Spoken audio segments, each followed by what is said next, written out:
கிறிஸ்துவுக்குள் பிரியமான அன்பு சகோதர சகோதரிகளே, தேவனுடைய பெரிதான கிருபையினால் நாம் தொடர்ச்சியாக தியானித்து வரும் 93 நாட்கள் நினைவு கூறுதல் தொடர் தியானத்தில் இன்று 89ஆம் நாள்.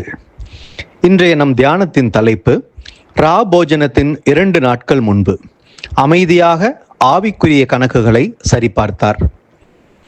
அன்பு சகோதர சகோதரிகளே, இன்று நாம் நமது ஆண்டவர் இயேசு கிறிஸ்துவின் கடைசி வாரத்தின் ஒரு முக்கியமான நாளை பற்றி சிந்திக்கிறோம்.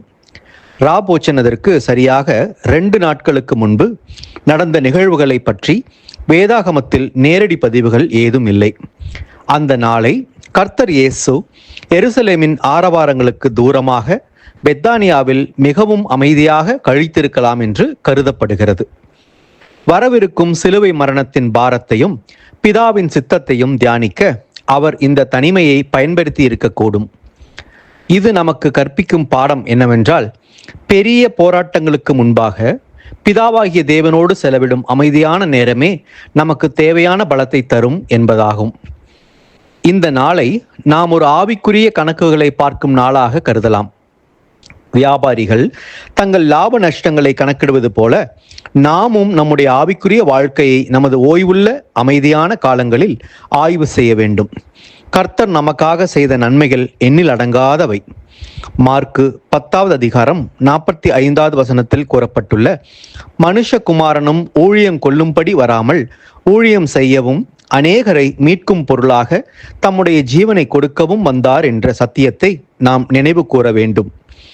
நம்முடைய செயல்கள் கர்த்தருக்கு பிரியமானதாக இருக்கிறதா, அல்லது நாம் வெறும் வெளிவேஷமான பக்தியை பின்பற்றுகிறோமா என்பதை சிந்தித்து பார்க்க நம் ஓய்வுள்ள அமைதியான காலங்கள் ஒரு நல்ல வாய்ப்பாகும். கர்த்தர் இயேசு மார்க்கு 10ஆம் அதிகாரம் 43வது வசனத்தில் கூறிய போதனைகளின்படி, உங்களில் எவனாகிலும் பெரியவனாய் இருக்க விரும்பினால் அவன் உங்களுக்கு பணிவிடைக்காரனாய் இருக்க கடவன்.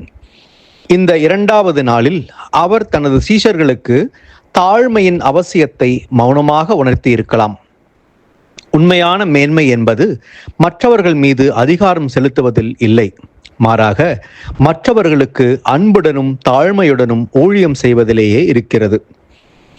நம்முடைய திறமைகளையும் நேரத்தையும் கர்த்தருடைய பணிக்காகவும் பிறருடைய நலனுக்காகவும் அர்ப்பணிக்கிறோமா என்பதை நாம் உறுதிப்படுத்திக் கொள்ள வேண்டும்.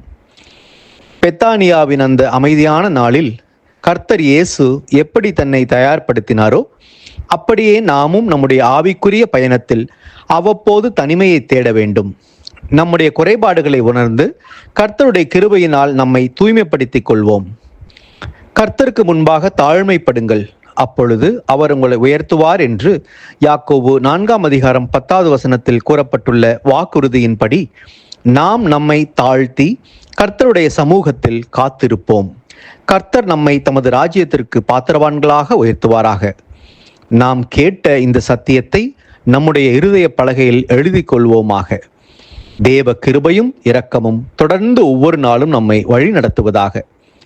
அன்பு சகோதர சகோதரிகளே, நமது 93 நாட்கள் தொடர் தியானத்தில் நாளைய நமது தியானத்தின் தலைப்பு நம்முடைய பஸ்காவாகிய கிறிஸ்துவும் புதிய உடன்படிக்கையும். இதற்கான ஆழமான சத்திய விளக்கத்தோடு நாளை நாம் சந்திப்போம். கிறிஸ்துவுக்குள் பிரியமான சகோதர சகோதரிகளே, இதுபோன்ற அநேகம் ஆழமான சத்தியங்களை முழுமையாக பார்க்க நமது சத்திய கருவூலம் யூடியூப் சேனலை சப்ஸ்கிரைப் செய்து பயன்பெறுங்கள்.